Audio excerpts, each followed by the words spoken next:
émotion aussi pour moi.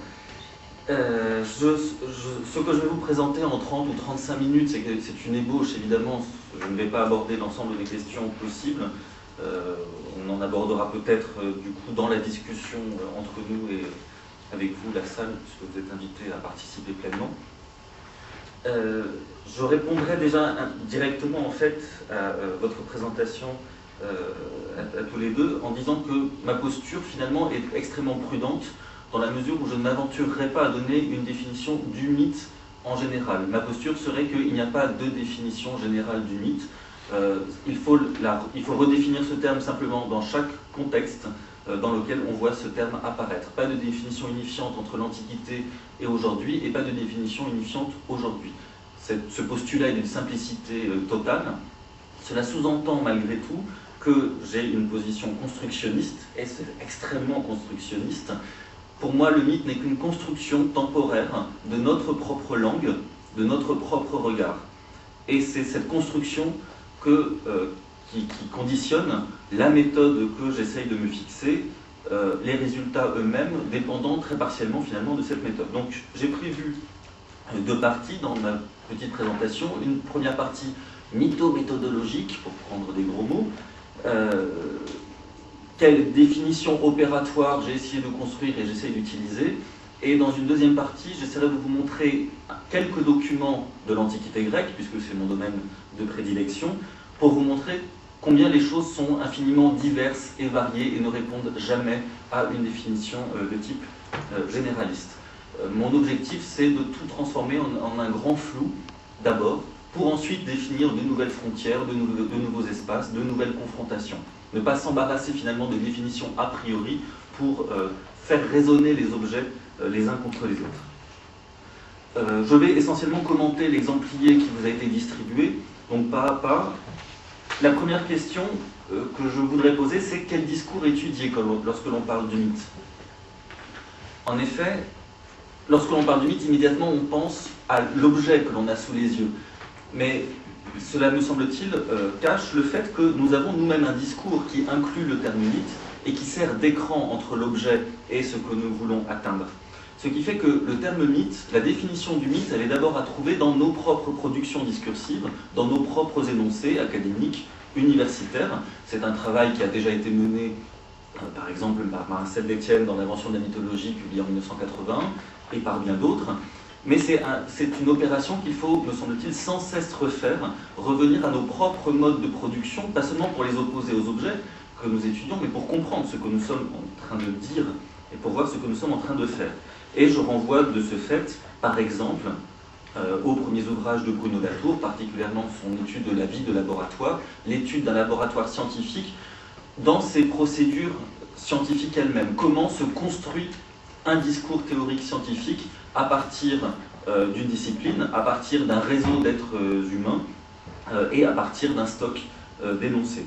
Et je vous propose donc, comme chapeau, si vous voulez, cette petite citation de Bruno Latour tirée d'un article, Le Grand Partage, qui attaque un petit peu les autres que lui-même, bien sûr. Même lorsqu'ils étudient les croyances modernes, les ethnologues se gardent bien d'enquêter sur le savoir moderne. Ils semblent tourner toujours autour du pot.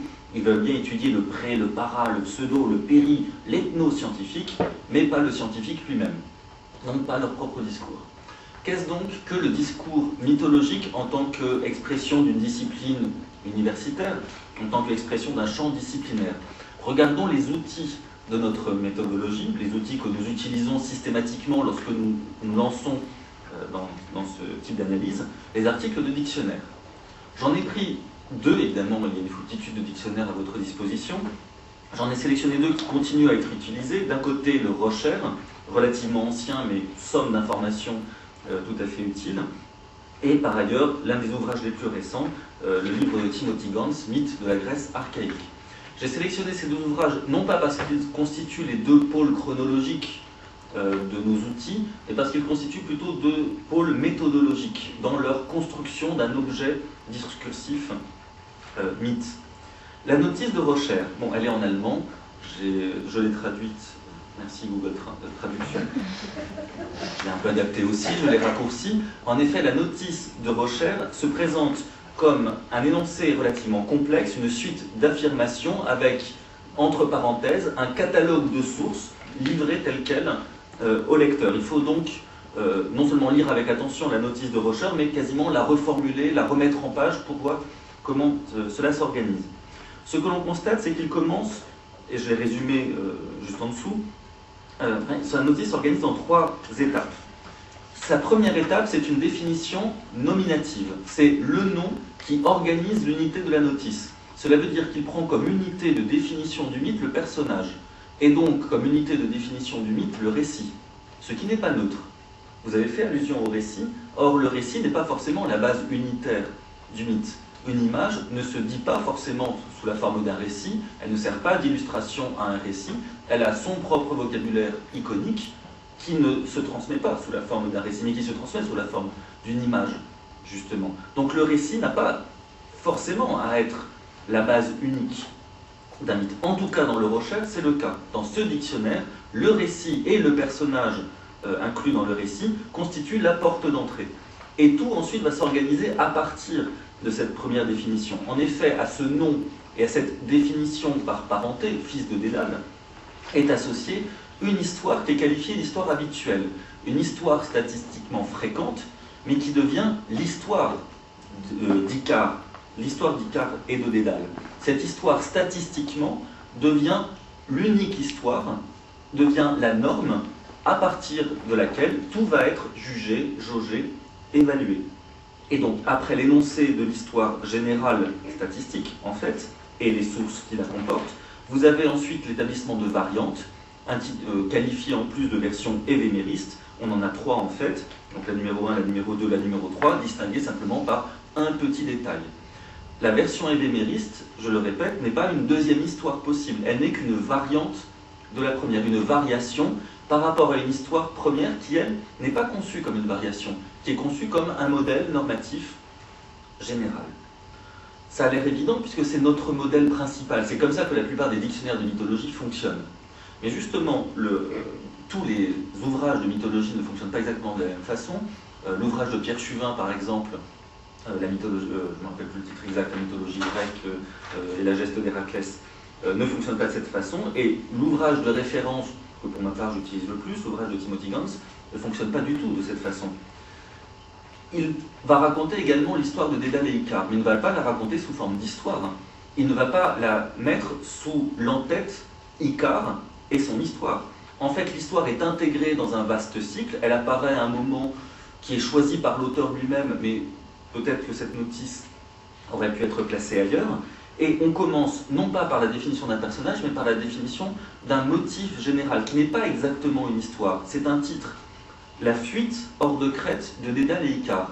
Autrement dit, c'est un motif, mais on n'est pas exactement dans la formulation d'un énoncé comme un récit. Et de fait, on n'a pas de définition de cette fuite. On est censé quasiment savoir à l'avance de quoi il s'agit. On n'a pas d'histoire. Pour ce qui est de la fuite hors de Crète de Dédale et Icare, et ensuite, ce que l'on a, c'est l'exposé des sources. On a un catalogue qui mêle sources iconographiques et sources textuelles. Ça, c'est un point très important pour justement enlever du mythe la catégorie unifiante récit.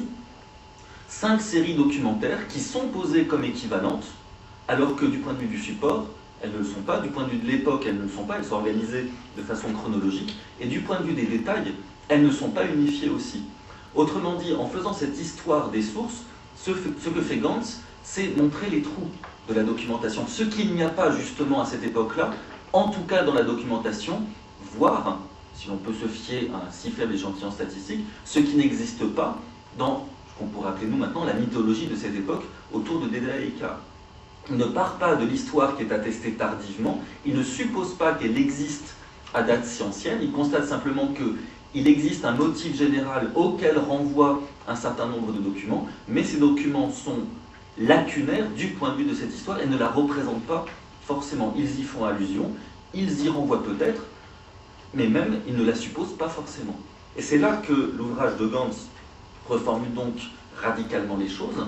Il ne part pas d'un récit, il ne suppose pas qu'un mythe existe de façon continue autrement que de façon formelle pour nous lecteurs et pas pour les Grecs, et il propose simplement différents documents, pas tout à fait remis en contexte, malheureusement, mais en tout cas des documents présentés avec leurs trous, leurs lacunes, leurs manques, de notre point de vue, pas du point de vue des Grecs.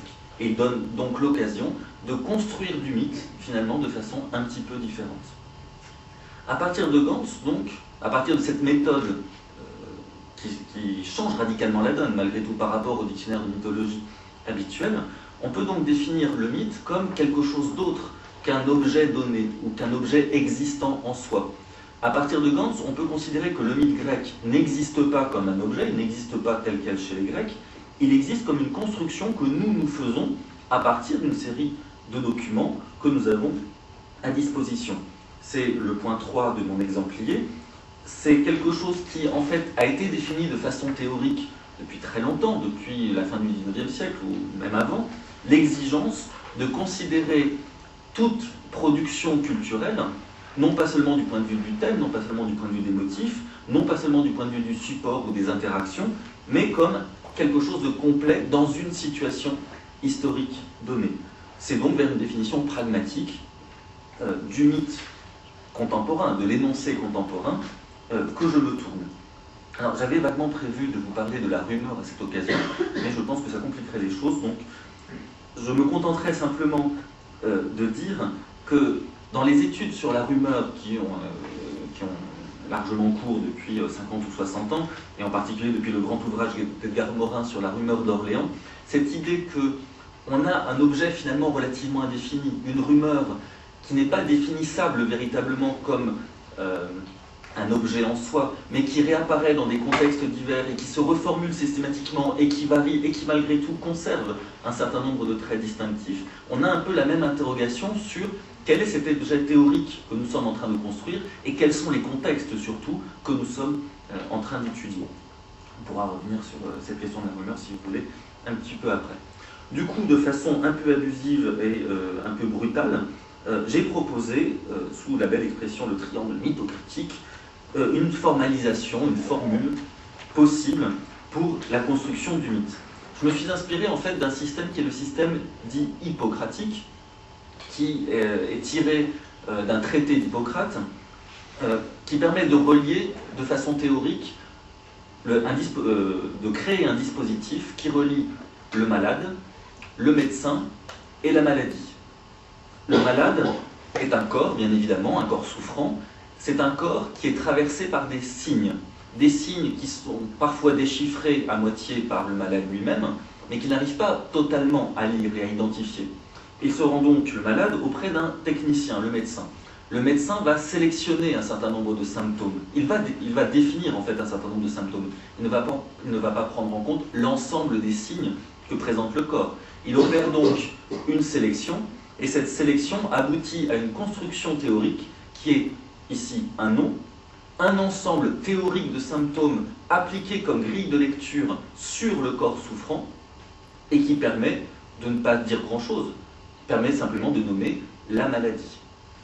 Il me semble que dans nos procédures, dans nos procédures académiques universitaires, dans nos énoncés, nous avons quelque chose qui ressemble un petit peu à ça. Nous avons des documents issus d'un contexte socio-historique précis, enfin si possible, pour l'Antiquité grecque c'est pas toujours évident. Nous sommes, nous, dans la position d'un médecin, c'est peut-être pas très bon ici, un mythologue on va dire, un universitaire face à des documents, et ce que nous faisons c'est une opération de sélection, une opération de discrimination. Nous ne prenons pas en compte tous les éléments disponibles pour un document donné, ça serait quasiment impossible.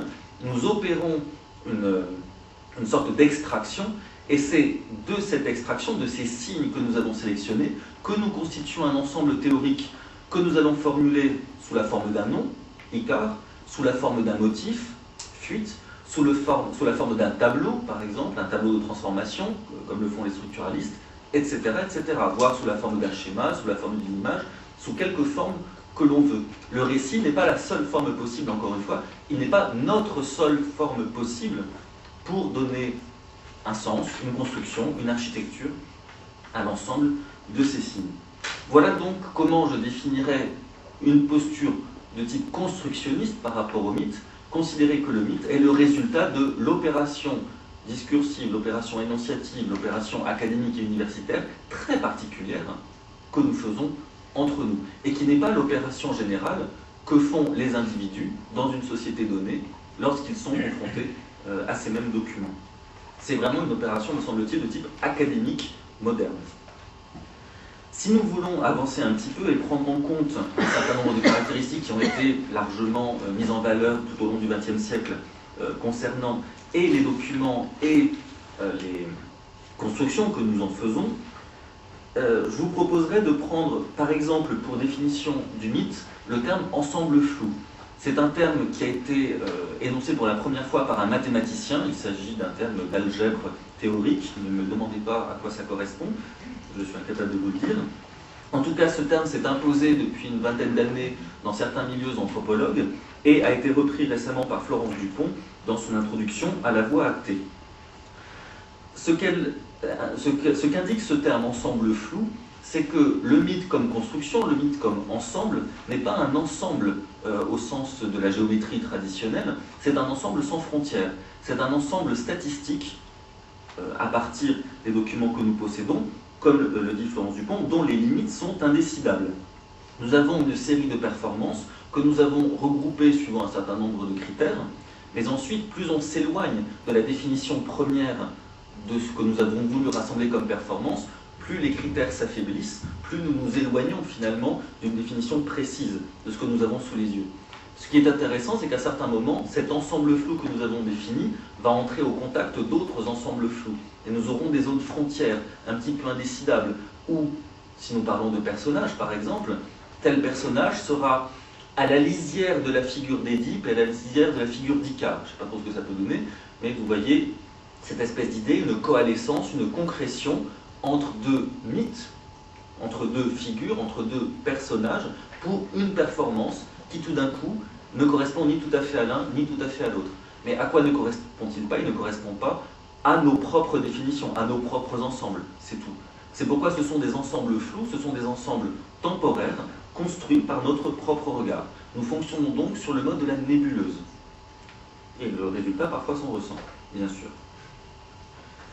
Donc, premier point, le fait que nos documents présentent des variations, des variabilités, ou plutôt, non pas des variations par rapport à une norme, mais des versions différentes dont nous voulons construire la norme, aboutit à cette idée que nous sommes toujours face à un chaos en cours de désorganisation. Nous tentons d'organiser ce point, mais nous ne parviendrons jamais, me semble-t-il, à organiser l'ensemble.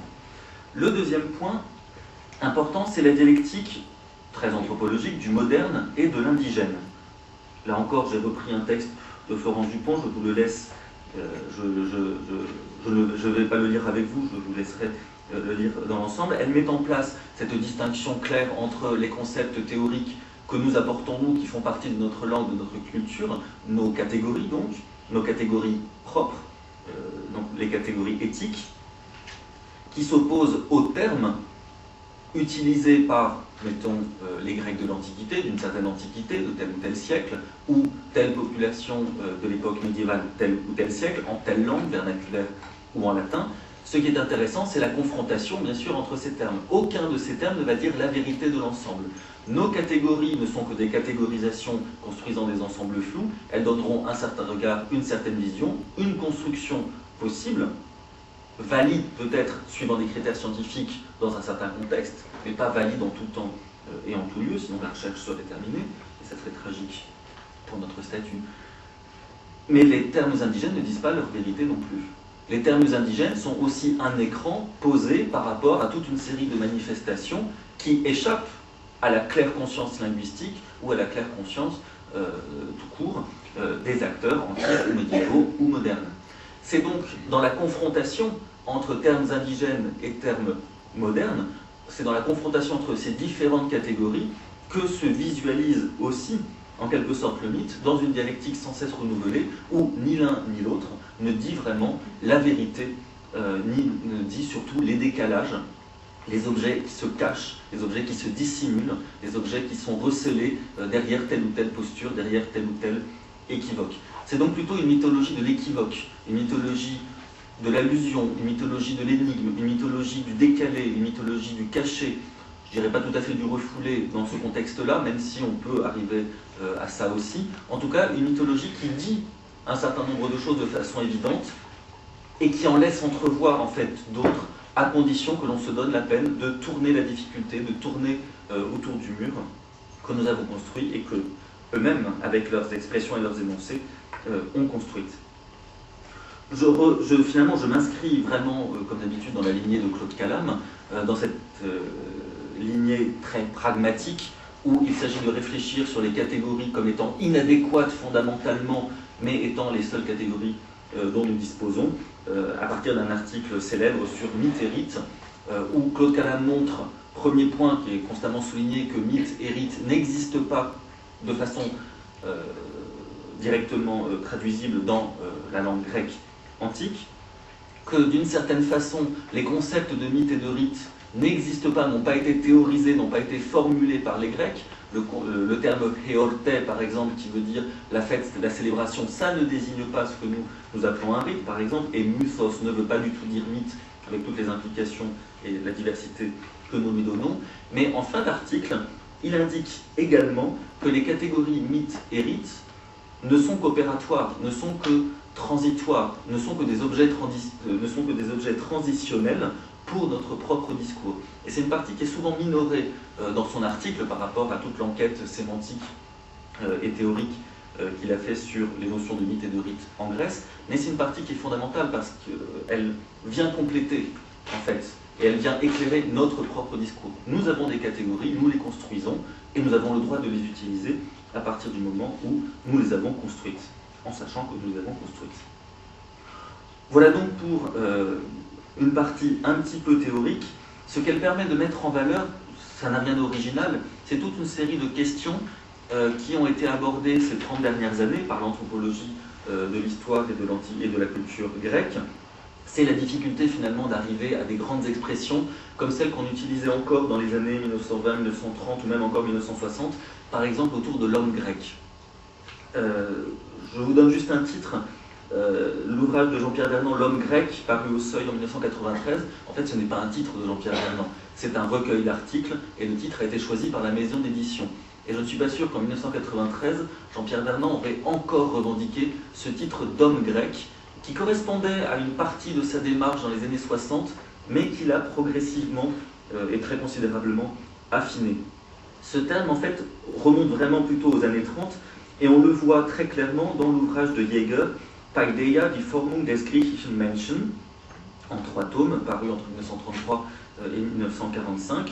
Ce qui est amusant, c'est les différences de traduction de ce Formung des griechischen Menschen, cette formation de l'homme grec, c'est ce que dit très clairement le texte allemand, et c'est ce que dit aussi la traduction française de 1964, la formation de l'homme grec, tome 1, la Grèce archaïque, le génie d'Athènes. Ce sont des termes très intéressants, le génie comme ensemble non pas flou, mais quasiment organisé, organique, autour d'une cité, mais qui renvoie plus fondamentalement à l'homme grec, sur l'ensemble du bassin méditerranéen et ses annexes.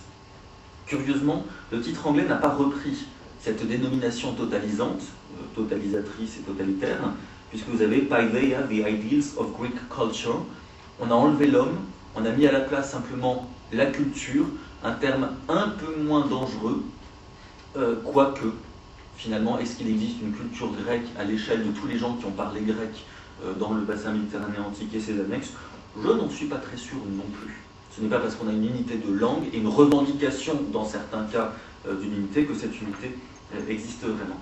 Donc, de l'identité culturelle à l'homme, cette idée d'une grécité ou d'un hellénisme ne correspond pas forcément à la production locale et met en évidence le fait que nos catégories totalisantes comme le mythe ne fonctionnent pas non plus. Ceci a été particulièrement mis en valeur dans le cadre de l'histoire de la religion. Il n'y a pas eu vraiment débat, je dirais, mais plutôt une forme d'évolution dans les 30 dernières années. Là aussi, au travers des titres, cela se voit bien. Lorsque l'on est passé du Greek Religion de Walter Burkert, une somme absolument considérable sur la religion grecque définie à partir de ses dieux, à partir de ses rites, à partir de ses cultes, à partir de ses sanctuaires, quelque chose défini pour l'ensemble des populations grecques de façon transversale, géographiquement et historiquement, et une somme très fine de connaissances qui n'est jamais transformée en quelque chose justement de trop serré, mais où on voit de la diversité, et une diversité qui n'est pas tout à fait assumé finalement, puisque ce grec n'est pas défini en définitive. En revanche, avec le livre de Robert Parker, on a la tentation inverse, définir un espace, Athènes, définir une époque, 5e, 4e siècle, et s'y tenir. Et du coup, non pas définir une religion grecque, mais une religion athénienne, proprement athénienne, à partir des documents essentiellement du 5e, 4e siècle, avec un petit excursus vers l'époque hellénistique. Donc dans ce mouvement entre le local, vraiment local, Athènes, une cité parmi d'autres, parmi les 1500 ou quelques du monde grec, entre le local et le panhellénique, il y a une diversité, il y a un échafaudage qu'il faut prendre en compte aussi dans nos constructions. Et une dernière tentative en cours encore de redéfinition de la religion grecque montre bien les ambiguïtés qui sont propres à la définition des dieux et qui du coup pourraient avoir un intérêt aussi pour la définition des dieux dans le mythe. Dans la religion grecque, vous le savez peut-être, les dieux ne sont pas seulement nommés dans le cadre de prières, ils sont nommés en tant que agents actifs dans un champ disciplinaire quasiment, dans un domaine d'action. Et ils ont plusieurs domaines d'action à leur disposition, et souvent un terme, une épiclèse, un adjectif, vient s'accoler à leur nom dans la procédure de prière. Cet adjectif n'apparaît pas ailleurs, il n'apparaît pas dans les énoncés mythologiques, si vous voulez. Il n'apparaît vraiment que dans les prières. Et ces épiclèses, ces adjectifs, sont communs parfois à plusieurs dieux.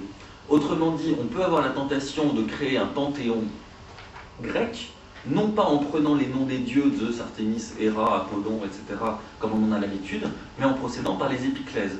Et du coup, de montrer qu'il existe un stock de personnalités divines qui ne sont pas définies, comme nous le faisons habituellement, à partir de cette espèce de conflagration mytho-religieuse, mais à partir des fonctions pratiques. Nous avons donc des personnalités divines en action pratique, définies par cette épiclèse, et les noms des dieux traditionnels, Apollon, Artémis et les autres, deviennent comme des adjectifs en fait, deviennent secondaires dans cette nouvelle organisation. C'est donc un panthéon transversal qui vient couper de front le premier, couper de front transversalement, je ne sais pas si ça a un sens, on est dans la 4e dimension de toute façon.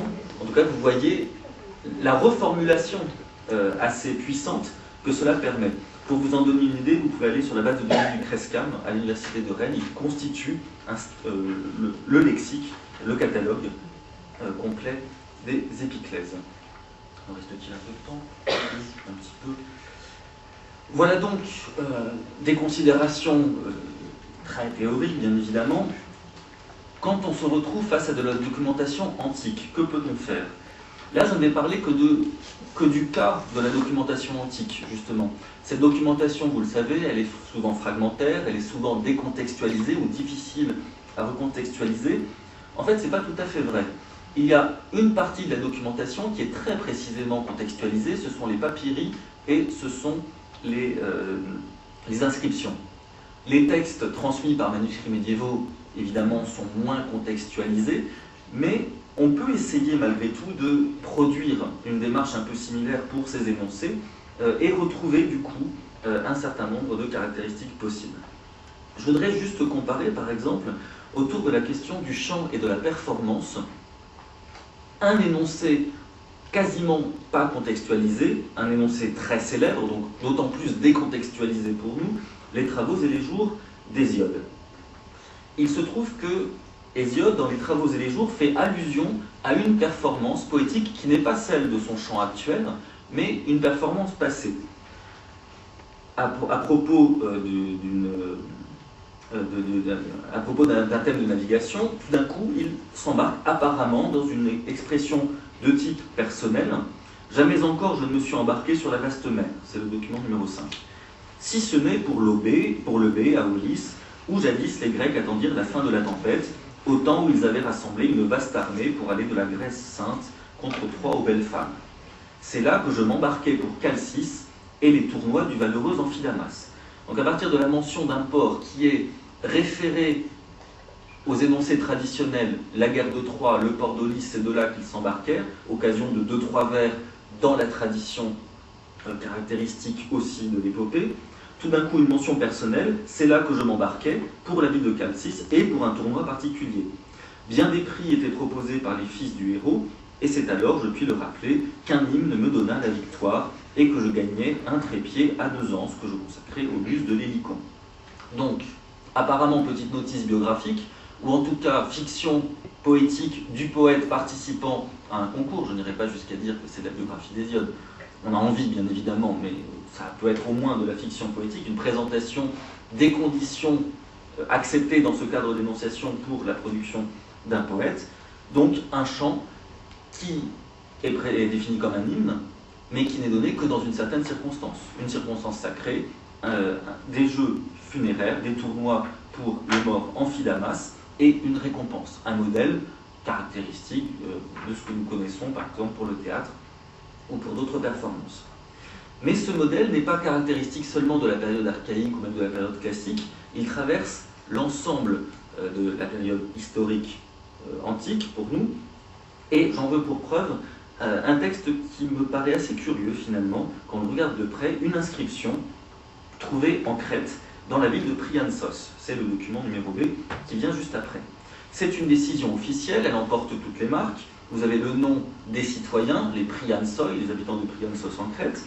Ensuite, la formule caractéristique, c'est une décision de la cité prise également par les cosmes de Prianssos. Donc les magistrats et la cité tout entière ont eu une décision. Et l'histoire ensuite, l'énoncé propose ensuite une mise en contexte. Il y a une ambassade venue de la cité de Théos, de l'île de Théos, dans la cité de Prianssos, et 2 ambassadeurs, Hérodote, fils de Ménodotos, et Ménéclès, fils de Dionysos, qui viennent pour conclure une alliance spécifique avec les habitants de Prianssos. Et voilà que, non seulement les ambassadeurs ont rempli leur office, l'alliance a été renouvelée, il s'agit ici d'un renouvellement d'alliance, a priori, mais qu'en plus Ménéclès a produit à la cithare les œuvres de Timothée, de Polyidos et de nos anciens poètes, d'une façon aussi belle qu'appropriée. Et il nous a présenté un cycle des histoires sur la Crète, et sur les dieux et les héros nés en Crète, composant sa compilation à partir de nombreux poètes et rédacteurs d'histoire. Eh bien, étant donné tout cela, étant donné leur qualité d'ambassadeur, étant donné l'excellence de leur ambassade et étant donné l'excellence de leur performance, nous avons décidé de faire ce décret, conclut l'inscription, pour affirmer notre reconnaissance, et en plus, nous le disons aux Théens, que les Théens sachent bien que leurs ambassadeurs se sont bien conduits. Ce qui est intéressant avec cette inscription, c'est qu'on n'est pas dans un contexte de concours, on n'est pas dans un contexte de performance sacrée, comme on avait pu éventuellement le reconstruire pour Hésiode. La question, c'est qui chante pour qui? Nous sommes dans une ville de Crète, qui s'honore d'avoir des divinités un petit peu particulières, comme le Zeus né en Crète, Zeus Crétagenes, dont le culte est très important à l'époque romaine. Il y a aussi un tombeau de Zeus, peut-être en Crète, disent certaines sources, il y a des héros locaux, enfin, il y a du local, on est en Crète, il y a une mythologie locale, si vous voulez, en tout cas des références locales. Ce sont des étrangers qui viennent chanter dans la cité. Ambassadeurs, ils ne sont pas crétois, mais ils adaptent leur discours justement à l'audience crétoise, à ce public, et ils ne prennent pas un seul poète ou un seul rédacteur, ils composent eux-mêmes à partir de différentes sources. Il y a donc une reformulation, dans un contexte de performance précis, pour faire plaisir les ambassadeurs. L'un des ambassadeurs se met à chanter, mais il adapte très précisément son propos à partir de sources variées pour s'insérer, pour essayer de correspondre à, non pas ce que disent les gens de Prianssos, mais en tout cas ce qu'ils veulent bien entendre. Autrement dit, ce que chantent les ambassadeurs, ce n'est pas forcément ce que disent les gens de Prianssos, mais ceux qui sont prêts à écouter et ce qui leur fait véritablement plaisir. Vous avez donc de la manipulation, vous avez de la variation, vous avez de l'adaptation au public, et il n'y a pas de raison de refuser cette même variation, cette même mobilité, cette même adaptation au public, par exemple pour des performances de type épique ou pour des performances d'Hésiode. C'est ce point-là qui est très important dans le contexte de performance. Ce n'est pas seulement considérer la version, c'est une banalité bien évidemment, mais c'est utile de se rappeler cette banalité lorsqu'on est confronté à ces documents, essayer de, non pas reconstituer le contexte totalement, mais voir en quoi cet énoncé-là peut correspondre à un public donné et correspondre à des attentes ou surprendre favorablement un public donné. Voilà donc une possibilité de reformulation et de réappréhension pour un certain nombre d'énoncés. Une autre possibilité, c'est de se tourner vers les exemples les plus mauvais de performance, les plus mauvaises productions poétiques, les plus mauvais énoncés qui soient, tels qu'on peut les trouver sur des inscriptions ou dans des papyries. Une toute petite comparaison, on ne va pas lire les textes non plus, je résume simplement, autour de la technique de l'éloge. L'éloge fait partie des exercices rhétoriques. Il existe des éloges d'Alexandre, il existe, bien évidemment à l'époque hellénistique et romaine, il existe des éloges multiples, et il existe des éloges de personnages mythiques, mythologiques. Et il suffit de comparer un exercice scolaire retrouvé sur papyrus, avec une formulation extrêmement redondante, extrêmement lourde, finalement, très empesée, et le modèle du maître que l'on trouve dans l'ouvrage de Libanios, les Progymnasmata, quelque chose qui n'est pas exactement un livre de l'enseignant, mais qui est plutôt un modèle rhétorique que Libanios a composé, peut-être pas pour s'en servir, mais pour servir justement de modèle extraordinaire de sa propre rhétorique. Ce qui est intéressant, c'est que le modèle de Libanios est un modèle extrêmement construit, extrêmement raffiné, rhétoriquement bien établi, alors que le modèle, l'exercice scolaire, lui, est beaucoup plus répétitif. Mais il n'est pas répétitif de n'importe quelle façon. En fait, c'est une reformulation d'un texte précédent. C'est une reformulation d'un texte de Thucydide, le paragraphe 1.4.1. Autrement dit, dans un certain nombre d'énoncés courants, et c'est ça qui est important, statistiquement, c'était ces énoncés-là qui étaient majoritaires, vous avez non pas une mythologie de façon générale, mais une mythologie pédagogiquement établie, cultivée, à partir d'un certain nombre d'énoncés, Hésiode bien sûr, Thucydide et certains passages d'Hérodote, Homère bien évidemment, pas n'importe quel passage d'Homère, vous avez finalement non pas une mythologie générale au niveau panhellénique, mais vous avez des îlots, des moments, des occasions favorites, et finalement une possibilité de reconstruire historiquement aussi une évolution de la mythologie. À tel siècle, on préférait plutôt, bon, c'est pas tout à fait facile à faire puisqu'on manque quand même de documentation, mais on a la tentation de dire qu'à telle période et à tel endroit, c'était plutôt vers ces types de personnages que l'on se tournait. Il y avait tel effet de mode à tel autre moment ou avec tel autre contexte. Ce qui fait qu'on n'a pas une mythologie, là encore, universelle et valable en tout temps et en tout lieu, mais des agrégats, des îles, des continents qui ont leur propre tectonique. Pour finir, c'est le moment de finir. Un dernier point sur lequel je voudrais insister et qui dérive de l'ouvrage auquel vous avez fait allusion, mythe et fiction, c'est que mythe et fiction sont deux catégories herméneutiques extrêmement puissantes, difficiles à manier puisqu'elles ont des sens très généraux, mais elles sont pratiques aussi dans la mesure où elles peuvent avoir des sens techniques. Si je laisse de côté le mythe comme une construction moderne, fiction, pris dans le sens de Jean-Marie Schaeffer, de Thomas Pavel et de quelques autres, me donne l'idée d'un rapport en contexte, d'un rapport de type pragmatique.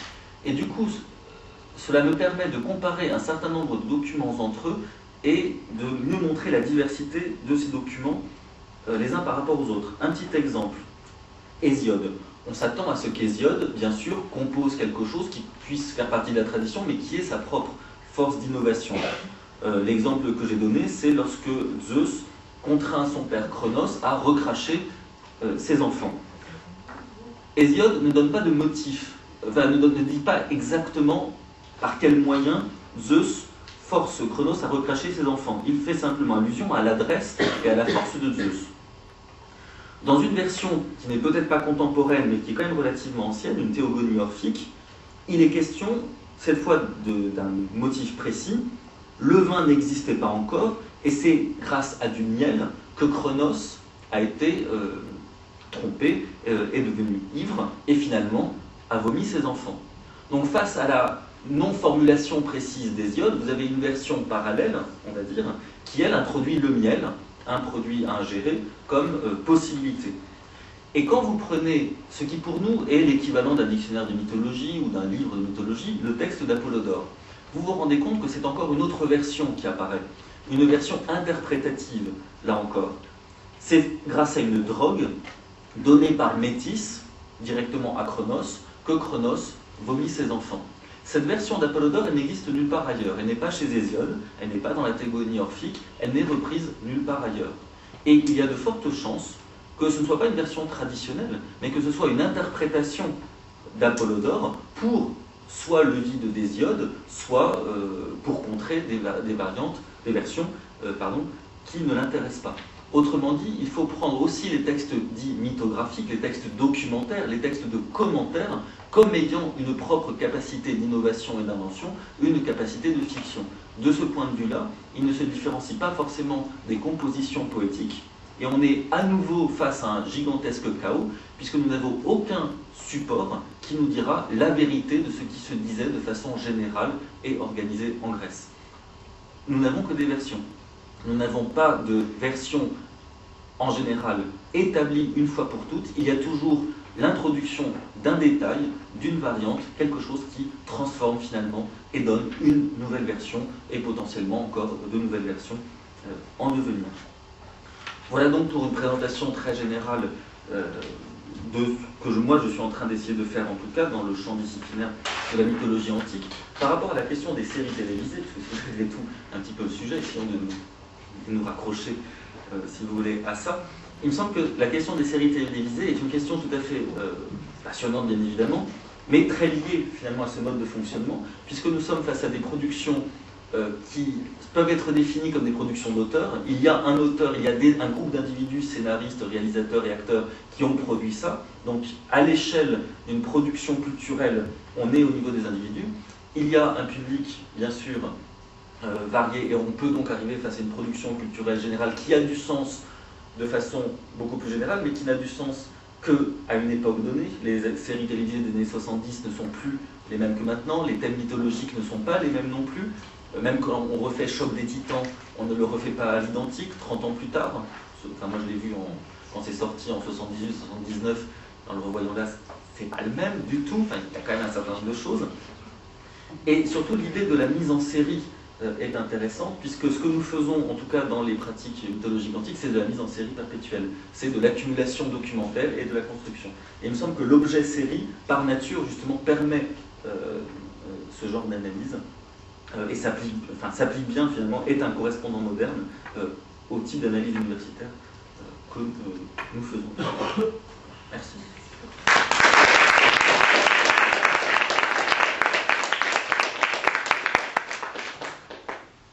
Y a-t-il des questions? Merci beaucoup. Je fais ma rentrée aujourd'hui. Je suis en phase de réadaptation à la vie universitaire, donc vous me pardonnerez mon déphasage par rapport. Mais enfin, j'ai bien compris qu'on m'invitait à un petit jeu ici. Donc, puisque vous avez deux intervenants, et puis chacun est censé illustrer une position un peu différente. Donc, c'est à ce petit jeu que je vais me plier, en espérant ne pas être trop à côté de la plaque.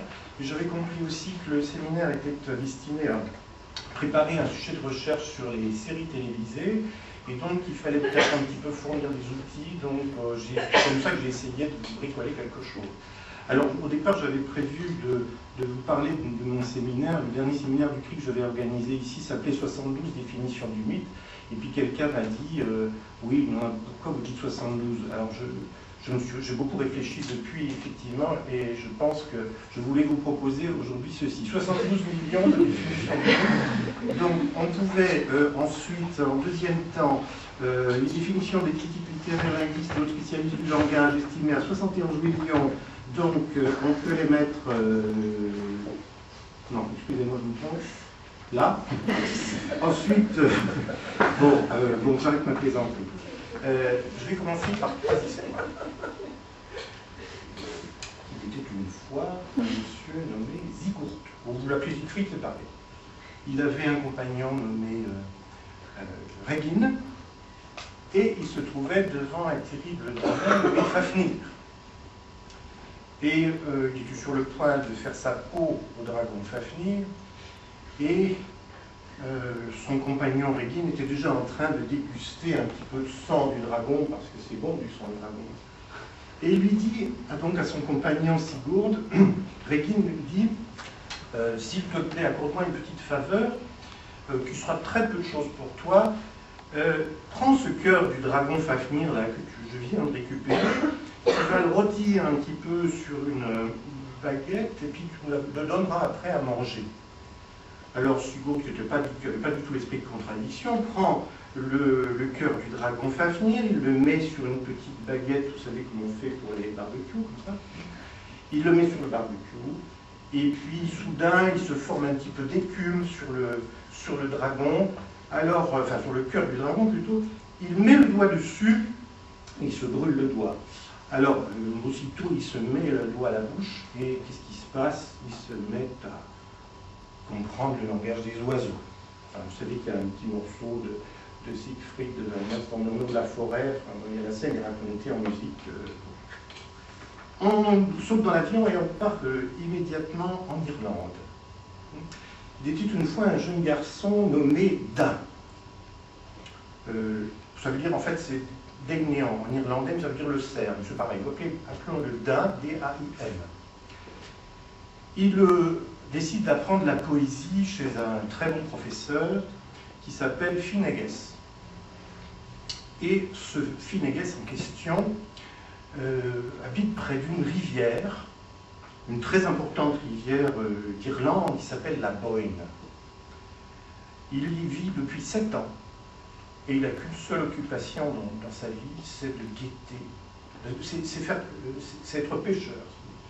Et attention, il ne guette en fait qu'un seul poisson qu'il rêve de capturer, c'est un saumon.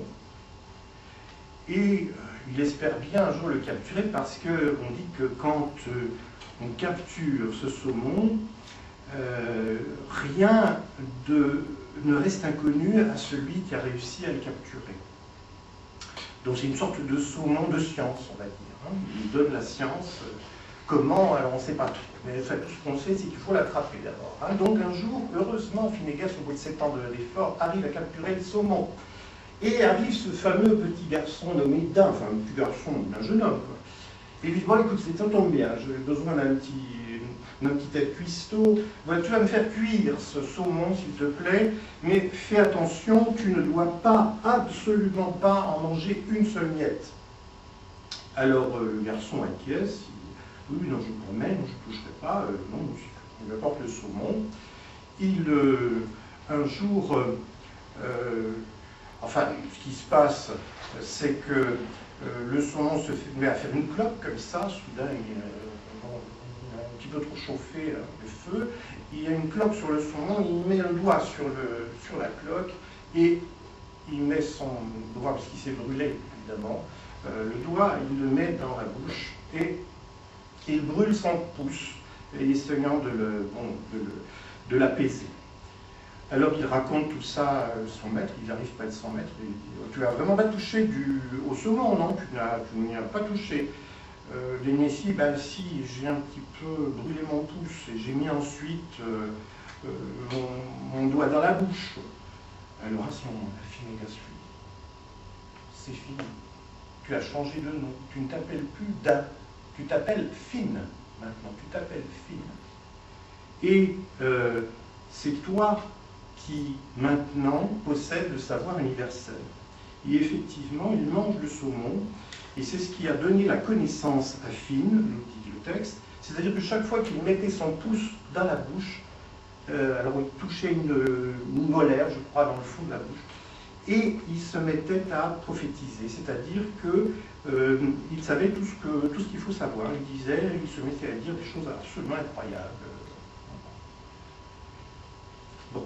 On rentre dans l'avion et on part pour la Grèce. Là, on va se trouver chez un personnage nommé Mélampous, qui veut dire en principe le pied noir, qui décide un jour de vivre à la campagne. Et devant sa maison poussait un chêne, et où des serpents venaient faire leur nid. Alors, les serviteurs trouvaient quand même que c'était un voisinage pas très plaisant, et on se met à tuer les serpents. Donc, le pauvre Mélampous se dit, oh, bon, quand même, on ne va pas laisser ces serpents-là, alors il ramasse du bois, il va brûler les serpents qui sont morts, mais les serpents avaient des petits. Alors, qu'est-ce qu'on va faire des serpents? Alors, Mélampous, mais il ne les tue pas, il va leur donner à manger. il va faire en sorte que ces petits n'ont plus de maman, n'ont plus de papa, au moins qu'ils aient quand même un petit peu un support dans la vie. Hein. Donc une fois que ces serpents deviennent grands, ils vont monter sur ses épaules, et puis, une fois qu'il est endormi, ils vont lui nettoyer les oreilles.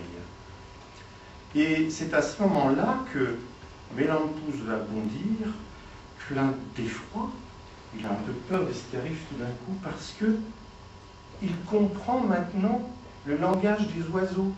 Quand il y a des oiseaux autour de lui, il se rend compte que les oiseaux ne sont plus en train de chanter comme avant, mais les oiseaux se mettent à parler, quoi. Donc, et alors, ils se mettent à apprendre des tas de choses sur les hommes, et c'est ainsi qu'il pratique l'art de la divination par les présages. Et après, c'est une rencontre avec Apollon, quand même, hein, pour faire... Bon, il fut le meilleur des devins. Voilà. Bon, je m'arrête là pour les petites histoires, mais vous connaissiez au moins pour l'une d'entre elles, les deux autres sont peut-être un peu moins connues. Et pour me poser une question. Alors, on peut toujours dire, tout ça, c'est l'effet du hasard. Seulement, jusqu'à preuve du contraire,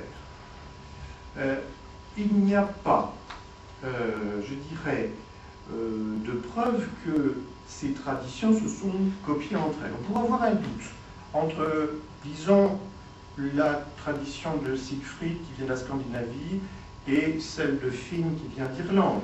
Bon, géographiquement, c'est pas très loin, et les contacts entre celtes gaéliques, on va dire, irlandais et scandinaves, bon, ont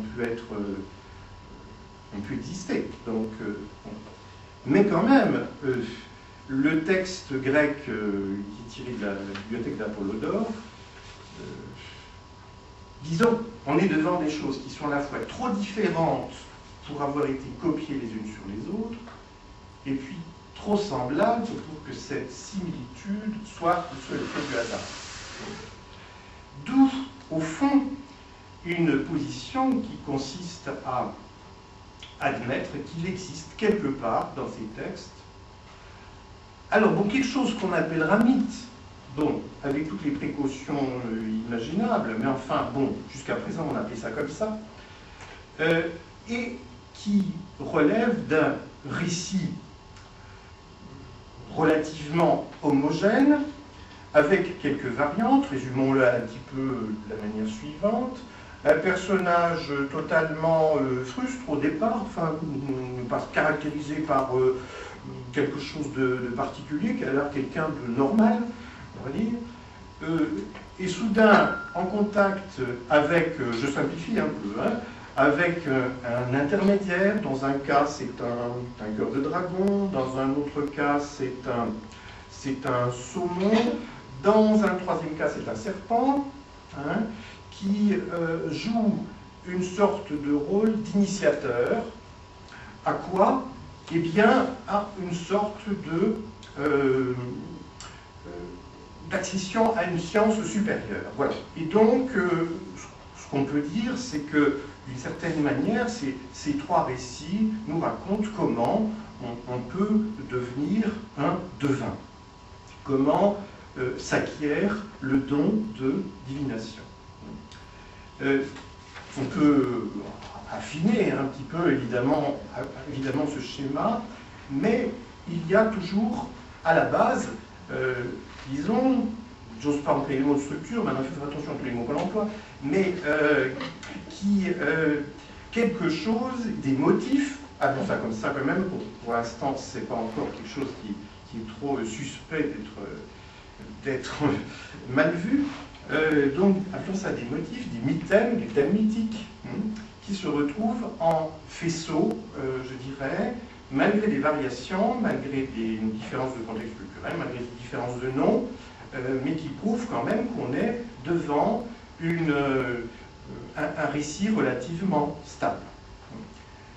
Alors, c'est de ces convictions, de ce langage qui repose non pas évidemment sur une approche forcément théorique, que je tire ma conviction que le mythe existe. Et évidemment, si on continue maintenant, alors là je suis très peu calé en série télévisée, hein, mais je pense que vous pourriez en trouver un certain nombre des séries où il se passerait des choses identiques, n'est-ce pas? C'est-à-dire que cette espèce de mythe, parce que je l'ai appelé comme ça, fait retour de manière permanente. Parce qu'au fond, le problème du mythe, et surtout de la critique qu'on peut lui faire, c'est le positionnement qu'on adopte par rapport à cette matière. On peut ou bien être du côté de ce qu'on appellera en termes linguistiques le discours réalisé, voilà, c'est-à-dire toutes les variations, ce que je vous ai un petit peu reproduit là, c'est-à-dire au fond tout ça remonte à des textes qui sont des textes attestés dans des œuvres bien connues du Moyen-Âge, etc., et dont on peut faire la traçabilité. Hein, donc ce sont des scripteurs qui un jour reprennent des traditions qu'ils n'ont pas inventées, visiblement, mais qu'ils ont plus ou moins adaptées dans un contexte bien défini. Hein. Par exemple, pour l'histoire de Sigurd, c'est dans la saga des Volsungard, une saga islandaise, donc qui se retrouve c'est un petit passage, un petit fragment de ce texte, mêlé à beaucoup d'autres éléments. Donc on est devant des réalisations de discours, autrement dit, mais qui renvoient à quelque chose visiblement d'antérieur, qui n'est pas de l'invention des auteurs. C'est quelque chose d'antérieur, c'est un saut qu'on fait dans l'hypothèse, on peut appeler ça en linguistique la langue, hein, c'est l'opposition au discours, c'est-à-dire que la langue est une sorte aussi une reconstruction, parce que quand on se livre à une description de langue, on opère aussi une reconstruction, mais on l'opère évidemment à partir de tous les exemples attestés de cette langue, et on fait des descriptions, donc on est... Alors, il y a certains, donc, mythologues ou mythiciens, Gilbert Durand a préféré le mot mythicien, je suis mythologue, vont se situer du côté de la langue, c'est-à-dire de décrire cette espèce de complexe très primitif de motifs basiques, hein, et d'autres vont se situer plutôt du côté du discours, des réalisations, on va dire de la réception, pour montrer que si on a choisi cette histoire, c'est pour une raison bien précise, bon, je ne veux pas, moi, faire l'éloge d'un personnage historique qui a commandé un livre, bon, etc. Bon, et en n'étant pas du tout sensible à cette grammaire narrative, grammaire du mythe, que j'appelais grammaire, donc c'est cette histoire de mécanique des mythèmes, qui était au départ constitutive. Donc il y a finalement deux démarches. Hein. Ou bien on se focalise sur cette espèce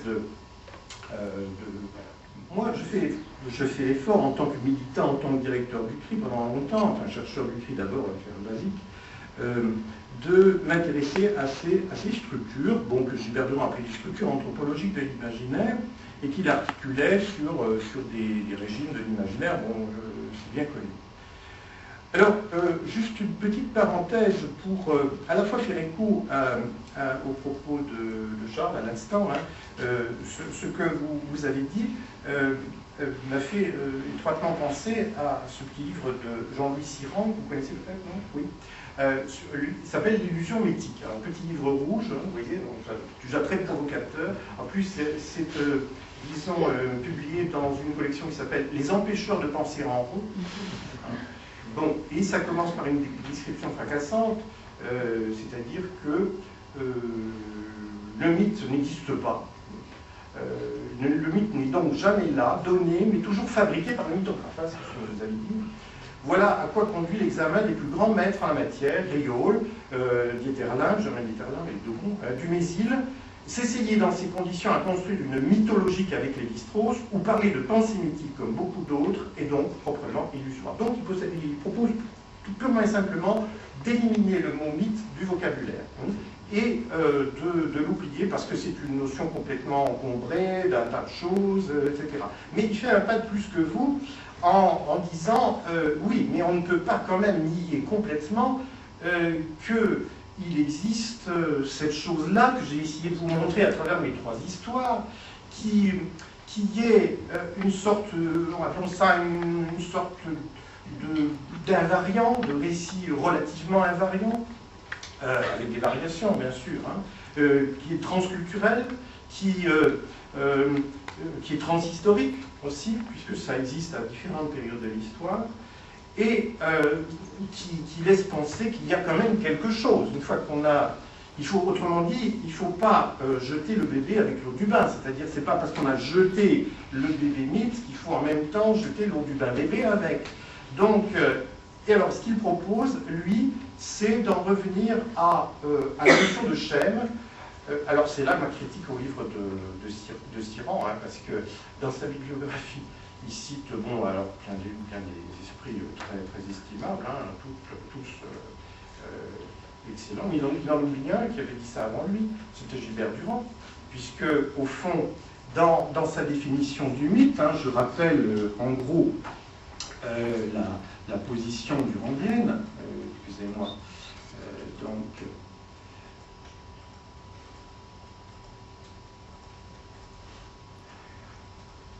Il postule donc 3 modes d'expression du symbolique, 3 grandes manières de raconter des histoires.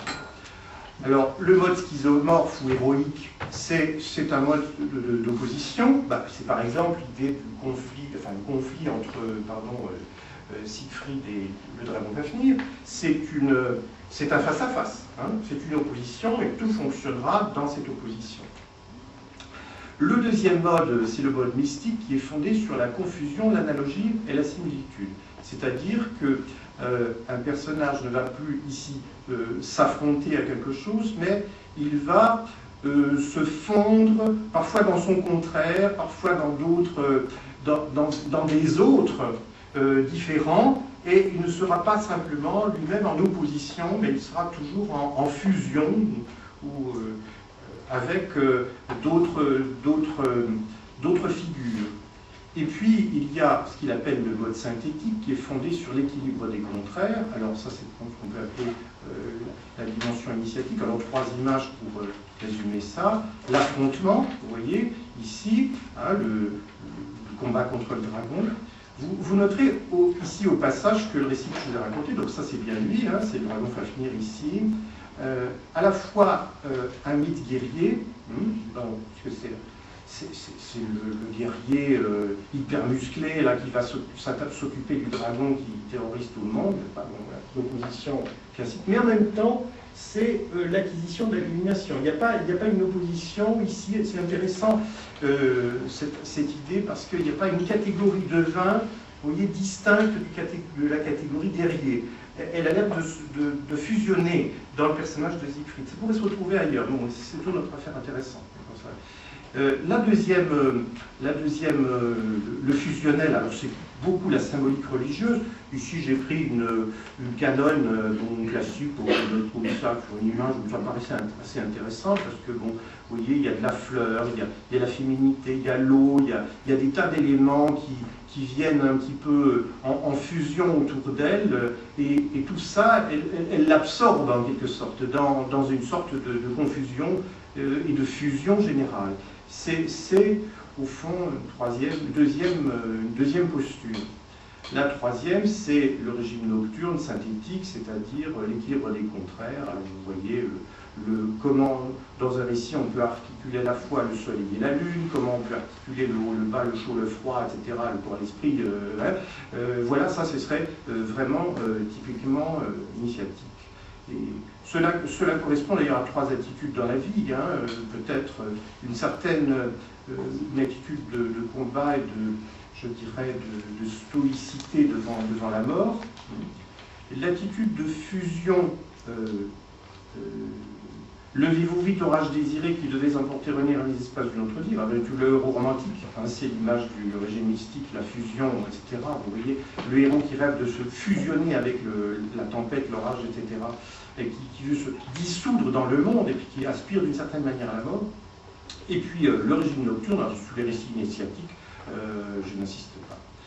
Alors, bon, maintenant si vous voulez, pour Gilbert Durand, si vous posez la question du mythe, alors évidemment, il faut revenir à quelque chose de très important, je crois que vous avez dit tout à l'heure, c'est le problème du support du mythe.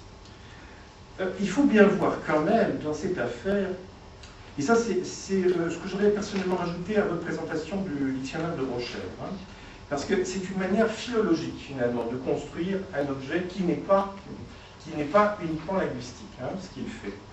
Et c'est, je dirais, par déformation professionnelle qu'on a eu trop souvent une définition du mythe qui était trop, peut-être, trop philologique, trop étroitement littéraire. Et je pense que pour ça que ma petite boutade tout à l'heure sur les 71 millions de définitions de littéraires vient du fait que souvent on apprend plus en regardant ce qui se passe dans des civilisations étrangères ou dans des civilisations lointaines sur ce qu'est le mythe, et ce qu'a fait Lévi-Strauss un petit peu en s'intéressant à la mythologie amazonienne. Bon, j'avais une petite séquence, mais je ne sais pas si on aura le temps, il ne faut pas passer tout à l'heure si vous voulez. Et où le mode du mythe n'est pas toujours la parole et la parole articulée. Là, je vous montre par exemple le récit que je vous ai raconté. C'est une pierre, vous trouvez ça facilement. Vous recherchez sur Google la pierre de Sigurd. Alors vous allez en voir plusieurs exemples. Là, vous voyez bien ici dans cette séquence minimale, alors c'est très stylisé, hein. Là, c'est le barbecue, là, c'est le cœur du dragon, et là, c'est Sigurd qui met son doigt dans la bouche. Voilà. Donc, vous voyez, vous avez la scène. Alors ça, c'est le dragon Fafnir qui fait l'ensemble de la pierre. Et puis ça c'est d'autres scènes, ça c'est le cheval, ça c'est bon, d'autres scènes du mythe qui sont ici racontées en images. Moi, si vous voulez, si vous me demandez quelle est ma définition un petit peu minimale du mythe, alors je vous répondrai que ceci, je dirais que pour moi, un mythe est un récit d'images ayant une signification symbolique. Non pas un récit de mots, hein, mais un récit d'images, de mots, images.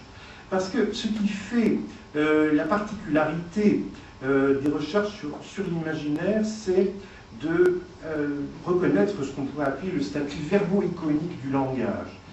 C'est-à-dire que le langage que nous utilisons est destiné à faire image. Il n'est pas simplement, réductible au linguistique. Tout n'est pas linguistique dans le mythe. Et d'où la nécessité d'avoir une définition du mythe qui inclut des autres supports que le langage. C'est pour ça que je parle d'image, mais vous me direz peut-être que je vais reculer la difficulté parce que le mot image est aussi peut-être polysémique, mais j'entends ici aussi bien des images sonores que des images visuelles, des images suggérées par les mots, parce que bon, il y en a quand même, hein. Et des images qui sont, au fond, le propre de notre vie mentale, hein, qui sont bien au point de départ de toutes nos pensées, la racine même de nos pensées. Bon. Alors, ce statut verbo-iconique du langage était bien approché, même s'il ne l'exprimait pas comme ça, dans la définition de Lévi-Strauss, hein, dans l'anthropologie structurale. La substance du mythe ne se trouve ni dans le style, ni dans le mode de narration, ni dans la syntaxe, mais dans l'histoire. L'histoire, c'est en italique dans son texte, c'est pas moi qui l'ai rajouté, l'histoire qui y est racontée. Le mythe est langage, mais un langage qui travaille à un niveau très élevé et où le sens parvient, si l'on peut dire, à décoller du fondement linguistique sur lequel il a commencé par rouler. Lorsqu'il dit à décoller du fondement linguistique sur lequel il a commencé par rouler, il est en train de pointer quelque chose qui est la particularité du mythe, qui effectivement n'est pas simplement réductible au langage, c'est-à-dire ce décollement-là, c'est comme le décollement de la rétine, hein, mais là le contraire, c'est que ça provoque des images et ça ne les fait pas disparaître. C'est quelque chose qui est...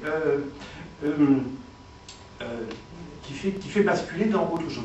D'où la nécessité de ne pas réduire le mythe, par exemple, à une sémiotique. Hein, parce qu'une sémiotique ne va finalement plaquer une logique binaire, contenu imposé, contenu posé, enfin, une grimace, vous voyez, qui finit par n'être qu'une simple description, a priori, des choses qui plaquent une logique qui est donnée au départ et qui ne va rien nous apprendre sur la nature profonde du mythe. pour cela, il faut beaucoup plus s'intéresser à l'archéologie, il faut s'intéresser à tout ce qui est annexe, finalement, et qui fait partie du langage. Le langage n'étant qu'un élément de la définition. Alors voici maintenant la définition de Durand. Alors c'est une petite interview qu'il avait donnée dans une revue très confidentielle que je me suis permis de republier dans le numéro d'hommage que nous lui avons consacré cette année, puisqu'il est mort en 2012. Hein. C'est un article qui n'est pas très connu. Personnellement, moi j'utilisais beaucoup cette définition parce que même si elle n'a pas tellement de prétention théorique, elle est quand même assez pratique. Et elle permet de serrer des oppositions avec les notions de symbole, d'emblème, d'allégorie, etc. Alors, récit. Donc, au départ, c'est quand même un récit, dont les composantes sont en grande partie imaginaires. Donc, ces composantes, ça peut être des lieux, des personnages, des exploits. Et qui se veut prégnant. Alors, ça, c'est important, c'est-à-dire persuasif, car il est en grec la parole vraie et non simplement divertissant comme le conte ou le roman.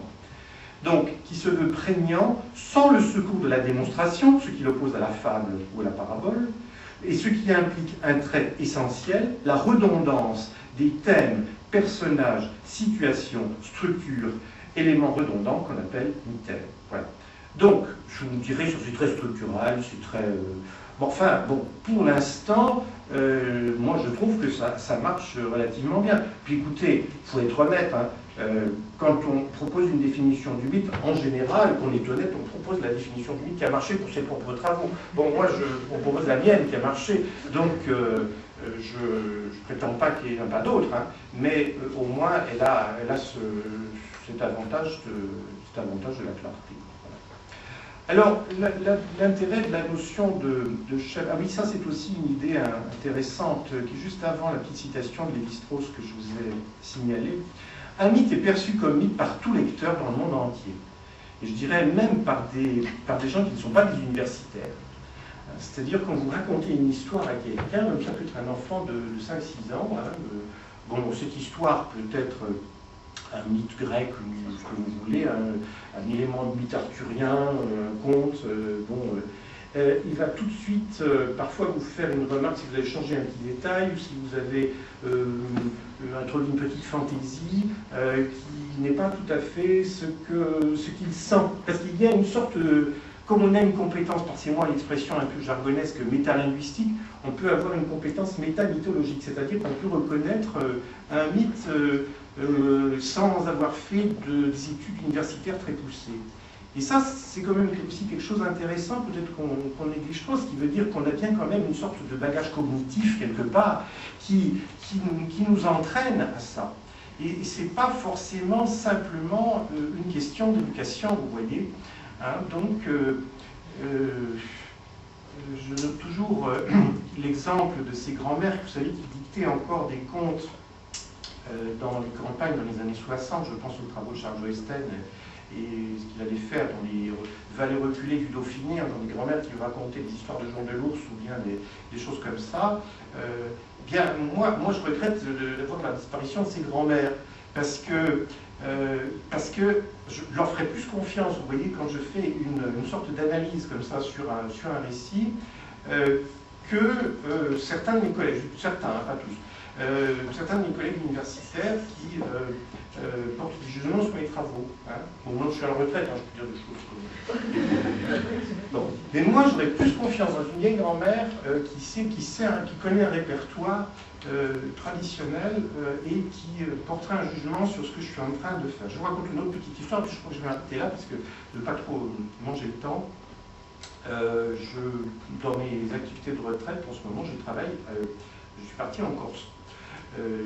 J'ai travaillé avec un producteur de la télévision, de télévision corse, qui a fait de la collecte auprès des bergers corses. Et il les a fréquentés très longtemps, ils sont tous en train de mourir les uns après les autres, les pauvres, hein, maintenant ils ont tous des âges plus que respectables. Alors il se dépêche de faire cette collecte, il essaie de recueillir des tas de témoignages totalement, disons, inintéressants pour des collègues d'ethnologie de l'université de Corse. Hein. Bon, je le dis aussi, il faut dire les choses clairement. Bon. Ils ne vont jamais les voir, ils ne vont jamais les écouter, et il y a tout un ensemble de choses comme ça qui disparaissent. Il y a, pour le médiéviste que je suis, des choses, moi, qui me sidèrent. Par exemple, je vous donne un petit exemple très simple. Il me disait, je suis arrivé comme ça dans la conversation, il me disait, ah oui, les bergers, ils construisent tous des maisons, et ils font un trou dans le toit, alors un trou qui est étudié de telle manière que le matin, quand ils se lèvent, ils vont apercevoir l'étoile Vénus, et ils sauront que c'est le moment de se lever. Donc ils font un petit trou là, je ne sais pas comment ils font, là. Donc ça on devrait bien savoir. Hein. Donc, et puis alors là, ils savent une fois que l'étoile Vénus arrive dans ce trou qu'il faut se lever. Et moi je me dis, mais c'est incroyable. Moi je connais la chante fable d'Aucassin et Nicolette, 13e siècle, où c'est l'histoire de deux jeunes gens, vous savez, qui sont séparés, et puis tout d'un coup, qui vont essayer de se retrouver, malgré tous les aléas. Alors Nicolette, la jeune fille, un jour rencontre des bergers. Après avoir rencontré des bergers, elle se met à construire une cabane. Et nous dit le texte, alors d'abord c'est un petit peu vague dans le texte. Elle dit, elle fait un trou dans la cabane.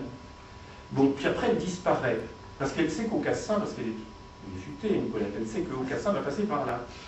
Alors, un jour, Aucassin va se trouver devant cette cabane. D'abord, il va se casser la figure de cheval, il va se démettre l'épaule, il va rester complètement immobile parce que, bon, elle a la jambe cassée. Il va trouver la cabane, il va entrer dans la cabane en rampant sur le dos. Et puis, le lendemain matin, il va regarder, il y a un trou dans le toit, et ils se mettent à chanter une chanson, puisque vous savez, il y a un passage qui est en prose et puis un autre passage qui est en vers, et la chanson commence « Étoilette, je te vois, que la lune traite à toi, et petite étoile, je te vois, toi que la lune attire vers toi. » C'est incroyable, non? C'est l'étoile Vénus, qui n'est pas nommée dans le texte d'Aucassin. Moi, je me suis toujours demandé, je peux vous garantir, que la totalité des collègues qui ont travaillé, moi, je me suis tout farci, j'ai fait l'édition d'Aucassin Nicolette chez Gallimard, hein, je me suis tout farci là pour essayer de comprendre cette histoire d'étoiles moi-même, je ne comprenais rien. Et puis voilà, des bergers corses qui me donnent la réponse. Voilà. C'est fini.